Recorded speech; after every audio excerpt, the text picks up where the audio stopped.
Good afternoon, fam. It is August the 25th, 2026, and looking forward to having a great conversation today with my friend Chad from 90s Worship Night. It's going to be lit. Hey, everybody, thanks for tuning in. It's going to be awesome. Awesome. So it's August, and allergies have hit the Tabor household. Actually, not the household, just me. So Kim is holding her own. But what is up, Angelica Smith? You coming to experience, Angelica? We got Caleb. Yo, what is up? Yeah, we're gonna have a lot of fun today talking about 90s Worship Night with Chad Gentry from 90s Worship Night. You better believe it. That's right. We're there. We are so there. It's going to be awesome. R.I.P. Cronuts, though. I am so bummed. The Cronuts are not making us go nuts any longer, which is very, very sad. We're going to have a funeral or something for our beloved Cronuts at the Coronado. So glad you're on here, everybody. I'm tempted to bring you. You know what? I think you should press into that temptation, Angelica. You should definitely do that. I feel Jesus all over that. Well, it's going to be a great conversation, and so I am going to bring our guest in here.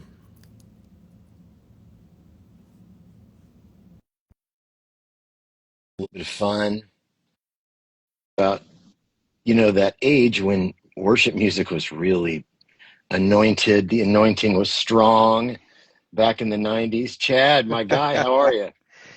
I'm doing great, Brian. And even though I may offend some Purdue and Kentucky fans and whatnot, I came appropriately dressed. Let's Look get at you. Look at you. Look at you.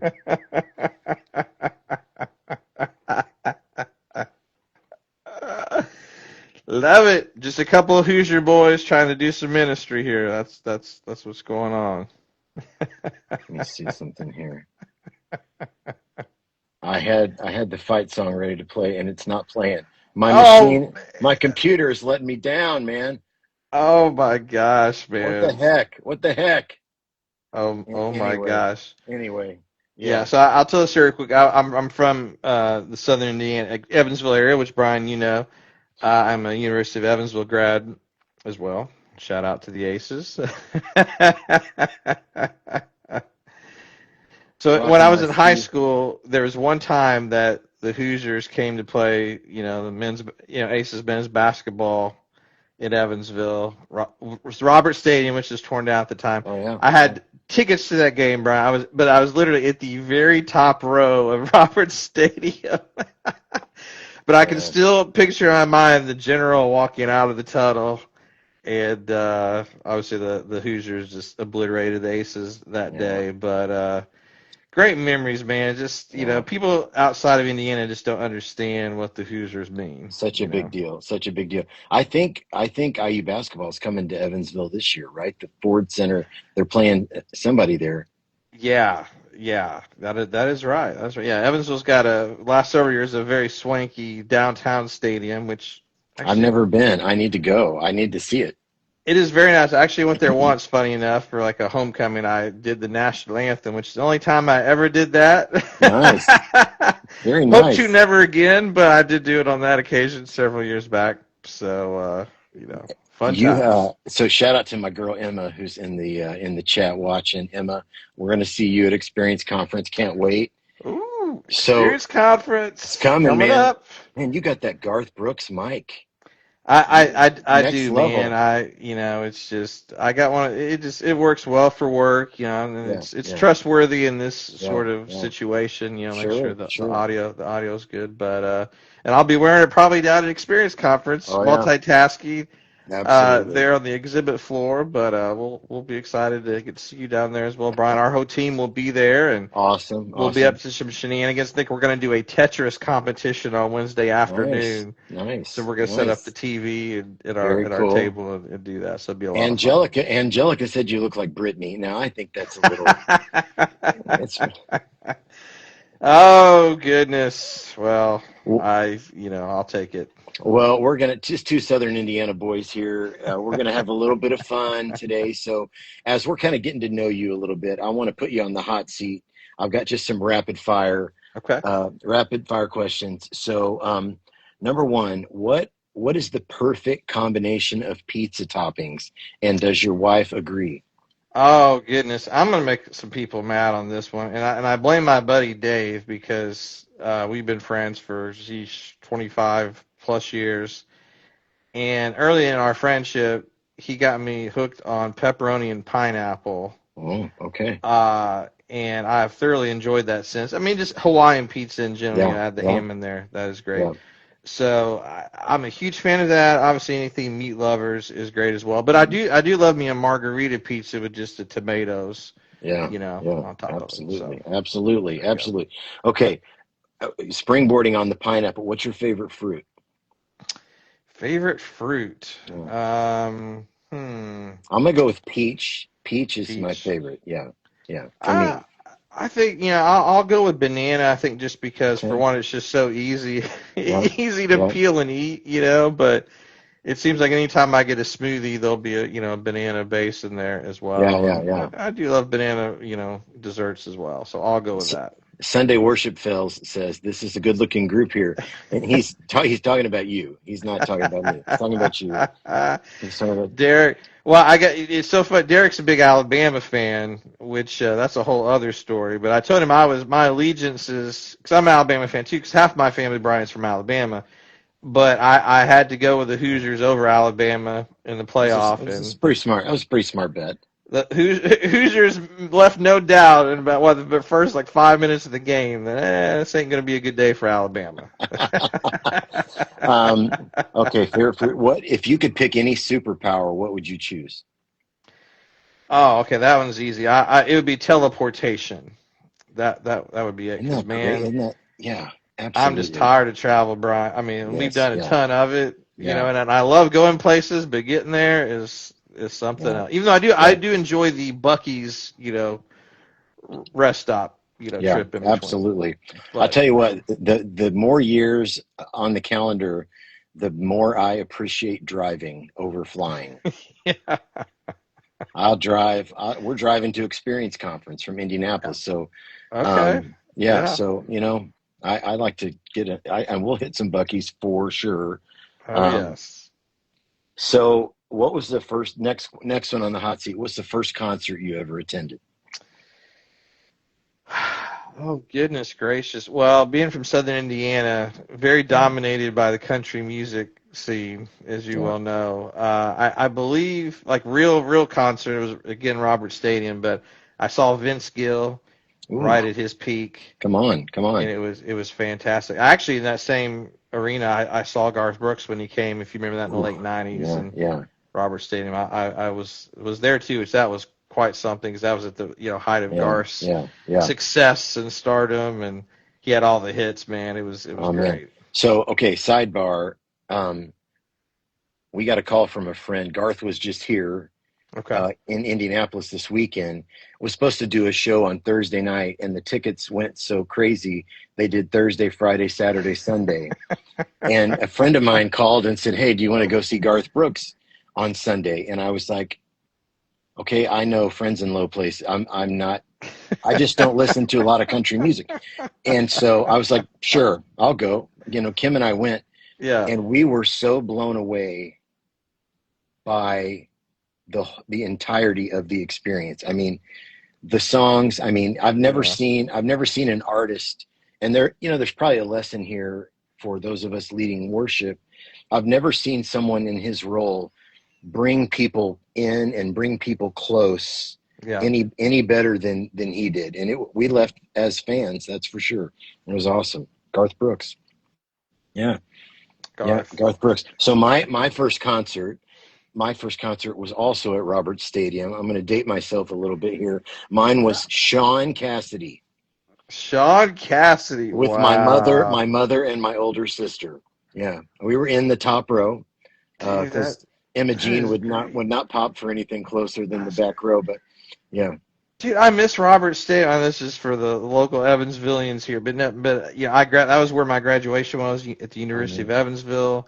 But such great memories. Saw my mom. I took my mom to go see Josh Groban. wow, He was a concert. She absolutely loved Josh Groban, so that was amazing. That was like a birthday gift to her. yeah. We still talk about that. But I mean, a ton of great Christian concerts there too. Well, and the You know. Shrine Circus, you cannot forget the Shrine Circus. Thanksgiving night, man, that was tradition. That was Hottie tradition. Shrine The Hottie Circus. Shrine Oh Circus, my man. gosh. Oh, okay. Last one on the hot seat. What's a worship song that you've led or heard 1,000 times and it just doesn't get old? Oh man. Oh gosh. Well, I've done several. Actually, literally have done them 1,000 Yeah, yeah, times. yeah, yeah. Especially now that we're doing 90s worship night. Um. Oh gosh, man. There's a lot of the 90s worship songs that I would put in that category. I mean, I think "Shout to the Lord" would be a perfect example and very timely, with our Yep, yep, episode. But absolutely. I think "Here I Am to Worship," Oh, "You're My King," "Amazing Love," all those songs, I've literally, yeah, been a part of 1,000 times, yeah, yeah, and there's still a freshness, about it, and yeah, even in the docuseries episode, with Darlene, she says people ask if I get tired of doing "Shout to the Lord." She said, "I honestly, I never do," and it's just those songs. There's just something, that timeless yeah, quality, yeah, and people joining in, singing with you in the congregation. They're always special, no matter yeah, the time or the place. yeah, yeah. Amen. It's Amen. amazing. Amen. So, okay, let's talk about you. You've mentioned it a couple times, and you're doing this '90s worship night. So, and we want to get to the docu series here in a second, Yep. but like, where did the passion come from for you? I mean, look, there's some songs from that era that Yeah. just, and I'm a date myself again, but these mine are probably a little bit a little pre '90s, but like, you think of "There Is a Redeemer," Keith Green. Yeah. I think it was Dennis Jernigan wrote "You Are My All in All." Yeah. One of my Um, favorites. Yep. and man, and there's those, "Draw Me Close." Those song, I mean, that was such a special time. So tell me, like, where did this passion come from for you? Yeah, well, I got my start in worship ministry, actually, a little town called Princeton, Indiana, which I know, Brian, that Absolutely. the local Assembly of God church there. Yeah. It was actually, during the mid late 90s, it was like pretty well the only church probably within, a 30-mile radius Wow. that was doing modern worship, and I just happened, my family chose to go there. When we started going, I was probably like 13 or so, had no interest at all in church or anything. Yeah. And it was 14 years old. I went to summer youth camp, the Assemblies of God up in Hartford City, another Sure. Indiana name drop.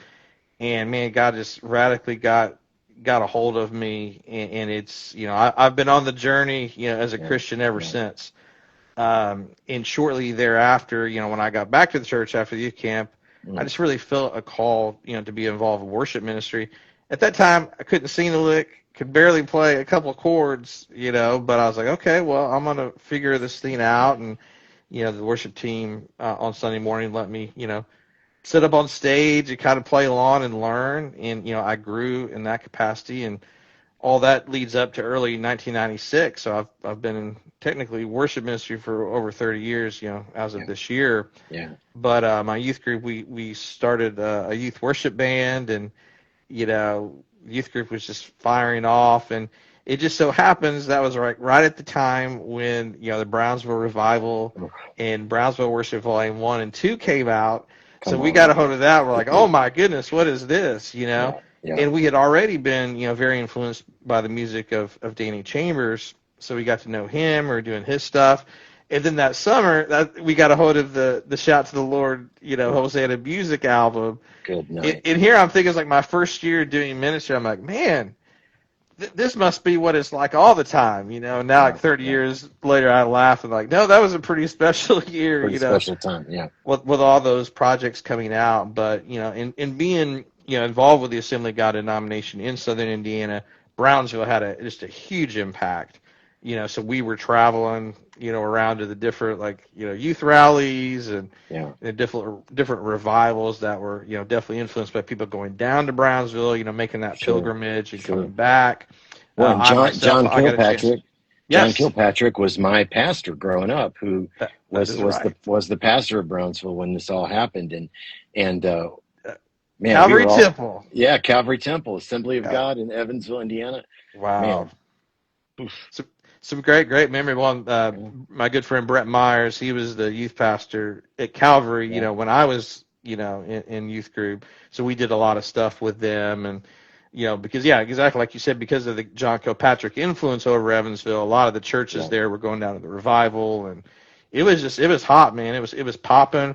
Worship was popping. I try to explain to people, like, back in that era, you could have a random night of worship on a Friday night, and you just pack the building out, yes, you yeah, know? yeah. And now it's like today you try to do that. If 50 people come, you're like, man, this was a successful event. Revival. That's right. It's a completely different time, Yeah, So, yeah, going back, kind of getting into the, whole 90s worship night movement, I was obviously impacted heavily by, worship culture in the 1990s, and then went on and, went through the subsequent decades, as a worship leader. Definitely had no foreknowledge that we would ever do something like this. Really, no desire to like create an infrastructure like we have with 90s worship night. But the story really started. It was September 2020, and going back, I mentioned Danny Chambers, who is probably the biggest mentor of mine in modern worship ministry. He passed away, and he had been a longtime pastor in Nashville as well. That's where a lot of people knew him from, because he pastored the Oasis Church, which were actually where I met my wife, and I attended there oh, for several years. But Danny ended up passing away just because of plethora of health stuff going on in September of 2020. sorry. And Brian, I said a simple prayer at that time. I was like, Lord, love to do something to honor Danny. Kind of here I am, send me if anything needs to be done. Didn't think much more of it, specifically. And then December 2020, that's when I basically had a divine download from the Lord of the whole 90s worship night, concept.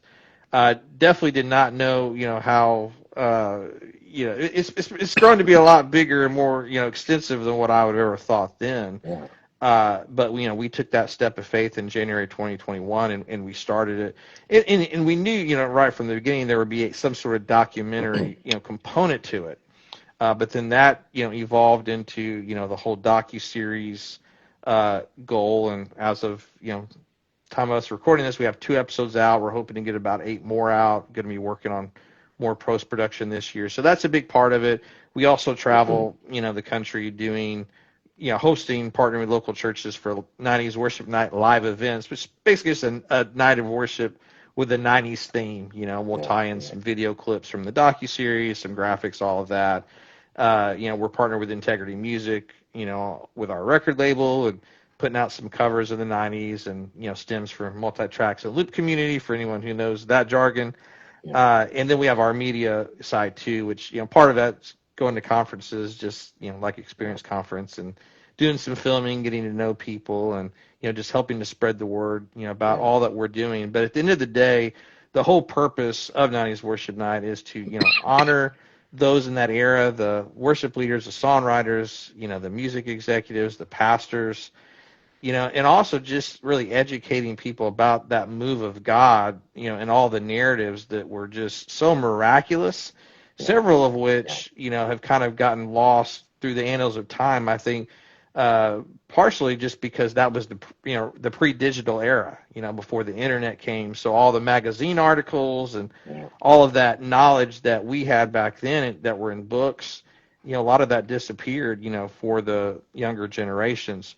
So being able to, kind of shine a light on these narratives, and basically teach them to people for the first time, a lot of people, it's been a joy, and those are the comments that I really, love seeing is, people learning about this, not knowing anything about these behind the scenes stories, and the people who lived it as well.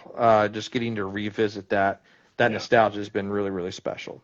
Yeah, absolutely. Well, I mean, it was an absolute special era. That is no doubt about it.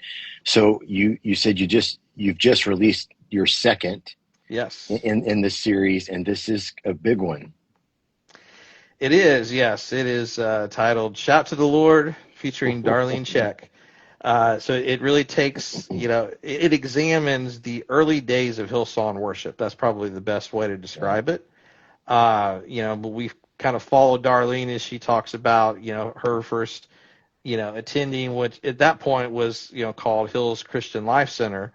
It became Hillsong a little later, but I think one of the overlaps, Brian, between episode 2 and episode 1, going back to episode 1 with, who we featured, Lyndall Cooley, who was the, worship leader of the Yes. Brownsville Revival. He was very reluctant to be involved with any of that. He did Yeah. not want to be a worship leader. Definitely didn't want to move down to Pensacola. But it really took the Lord just softening his heart and dealing Yeah. with him on that to get him to do it. Darlene's very similar. When she joined, Hillsong, she wanted to go work in the youth ministry. She didn't want anything to do with worship ministry, because she grew up pretty well like as a child entertainer. Mm. It kind of reminds me. I've got a good friend who is, anyone who recalls, here in the United States, the Mickey Mouse Club, Sure. from Sure. the '90s. Darlene was kind of part of something like that in Australia, Yeah. back then. So she had that, that past and that experience, that background. So she really wanted to get away from that, I think, from what I understand, when she joined the church, but they needed her in the worship department. So Yeah. that, really started, that avalanche of, amazing songs and ministry and Yeah. success that they achieved, kind of her hand in hand with, a good friend, Russell Fragar, who was, came on as the music director shortly after that. And really, the climax of the docuseries episode is really talking about that partnership between Hillsong and Integrity Music Mm. for that, first Hosanna Music Shout to the Lord album, which came out exactly 30 years ago this year. Wow. So, Wow. Well, I can remember, the first time somebody played "Shout to the Lord" for me, and I we'd never heard a song like that. Real, I mean, in a sense, you've got verses and choruses and key changes and all. And I said to yeah. my wife, no church will ever sing that. It's too complicated. Well, that shows you a little bit about my prophetic gift, or more so the lacking of my prophetic gift, because I was completely dead wrong. But what an unbelievable song, and what an unbelievable, um, Yeah. gosh, the push that all gave modern worship, and in particular for our sisters who are worship leaders. Yes. We did not have a lot of females doing that back then. And so, man, Darlene, I don't know if that occurred to her at the time or not. But man, what a gift that is to the females who are leading worship. Oh, absolutely. And really, there's a pretty big chunk of the episode that talks exactly about that. Mm. Just, I mean, really, because it's for all intents and purposes. I mean, Darlene, she broke through that glass ceiling, Mm. of worship ministry as far as, Yeah, yeah, females being involved with leading worship. I yeah, mean, obviously, there were several, females at that time, in the front line or back line, background vocalists or the choir or whatnot. But as far as like leading a commercially driven project like yeah, something yeah, Integrity would put out, she was the first, you yeah, know. And there's it's a very amazing part of the episode, probably my favorite part. It really talks about that inner struggle of Integrity kind of coming to terms with what that was going to look like, because they weren't yeah, planning on it. yeah, Jeff Bullock, who was had been the former worship pastor and amazing songwriter there at Hillsong, he had left the church right before that album was to be recorded. So it was just through all this this string of events that Darlene was, kind of put in place there to lead yeah, that album. yeah, And I think yeah, she was initially reluctant to it, as, viewers will find when they watch yeah, the episode. But thank God that she did, and Amen. just to see the influence that that has had. I would fathom to say, Brian, I mean, I think that album and that song alone were the most important of the decade of 90s worship. I mean, you could argue what Yeah, was the best, yeah, but as yeah. far as being the most important, there's definitely a great case to be made that Yeah. that was it. Well, if you're looking at pure impact, and you've probably studied this more closely than I have, but just having lived it as a worship pastor Yeah. in that era, um, and and I was helping Kim, and I graduated from Anderson University in Anderson, Indiana, and I was overseeing worship in the chapel at Anderson that year. Yeah. And the first person who ever shared a recording of this with me was a student at the time. So you have a college student, like, this music sounds like our music, I mean, Yeah. and so if you're purely impact, it would be really hard to argue that there was something that made a bigger push forward Yeah. for what we know today as modern worship. I mean, golly, what a crazy, man, what a wild time. What a wild time. Yeah. Yeah, wow. Yeah, it Wow. really was, and I mean the snowball that got, pushed down the hill with, that momentum of joining with Integrity and that whole distribution system that Integrity had already established, globally. Yeah. Yeah. I mean that's what really, took, and they say in the episode that it took Hillsong Worship past the shores of Australia. That's Oh, what really good. what Integrity did, and then to see, what all Hillsong did from there. I mean, just the blueprints they pretty well created for, running a label and a publishing company out of a church. I mean, now that's commonplace today, Yeah. Yeah. but that was Yeah. unheard of back then. They were really the first ones to do it, and to kind of teach, how that was possible. Yeah. And I think a lot of that gets overlooked, just the influence, with the infrastructure and the systems that they put in place, Yeah. is quite astounding. Very cool, man. Very cool. So you've got two episodes out. The first one kind of focuses on Lyndall Cooley, the Brownsville revival. Yeah. This one is Shout to the Lord. And Darlene, where can people watch, and what's the best way for them to engage with 90s Worship Night? Yeah, absolutely. Well, the docuseries is available exclusively on our YouTube channel. Okay. So if you just, search on YouTube, just at 90s Worship Night, all spelled out. You can search, 90s Worship Night docuseries or docuseries as well to get there. But we have a playlist with the two docuseries episodes on it, so it should be pretty easy to find. They're both about a, 40-minute watch or so. That was kind of the whole goal of the series, was to have each episode about that length of time. So we encourage folks to go there, give it a watch, give both episodes a watch if you haven't seen the first one already. Leave us a comment, subscribe, let us know what you think about it. Just in general, connecting with 90s Worship Night. We're very active on, Instagram, obviously, here today, Yeah. Yeah. Facebook.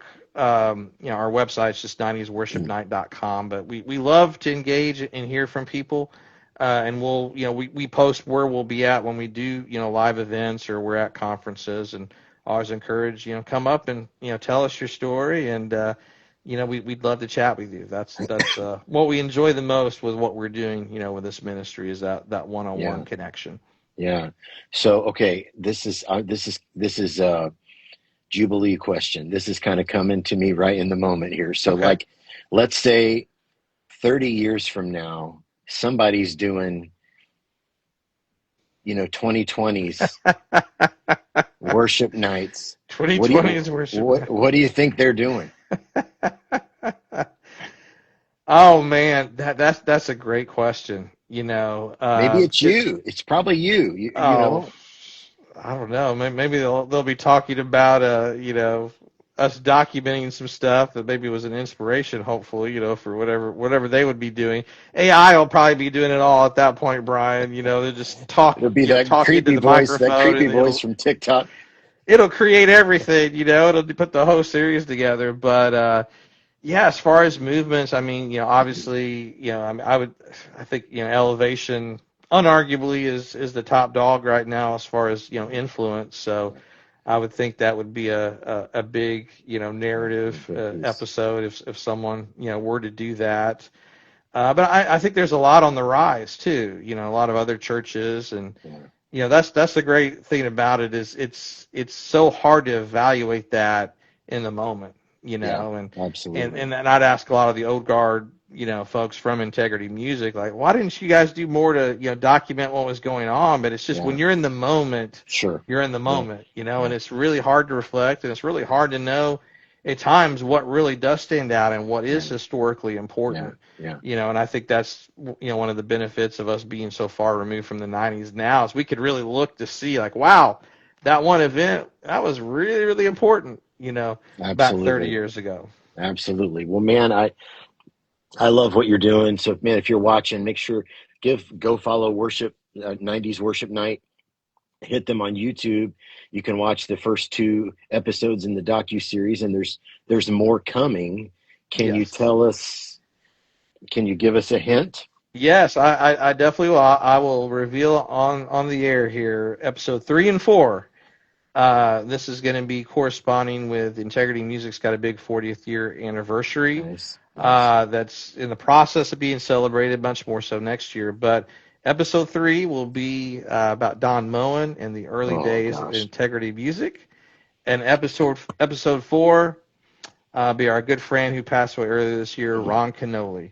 Oh, We'll probably mercy. title it Ancient of Days. I Yeah. would guess. Good. Now. Episode 3 would probably title Hosanna Music. That's what I'm Yeah. Yeah. kind of thinking. Yeah. So that'll be episode 3 and 4. Man, very cool. Very cool. Ron Canoli. My goodness. Rest in peace, brother. Yeah, What a pioneer. yeah. Man, I will never forget the first time I heard Ancient of Days, and I think like just the percussion, and there's like a guy on a flute or a girl on a flute just like breaking it down, man. I'm like, holy moly. Oh yeah, that was, man, that was a big moment in the 90s for sure. That Yeah. project, which was called Lift Him Up, that was the Yeah. album. That was the first worship album to have a worship leader's picture on the front cover. Wow. Okay. Wow. And two, it was the first one to be professionally videotaped. Wow. So Wow. that's a Wow. little history there. So we'll be, kind of peeling back, the layers of that whole, narrative Very with that cool. episode. And very, very Very excited cool. about it. Ron was he was so supportive of what we're doing, Brian. I mean, it really breaks my heart. First thing Yeah. when I heard that he Yeah. passed, I'm like, man, I just can't believe we didn't get that episode done in time for him to Yeah. see it, because Yeah. he really Yeah. entrusted us with, probably some stuff he'd never, told before, just Yeah. about his Yeah. life and ministry.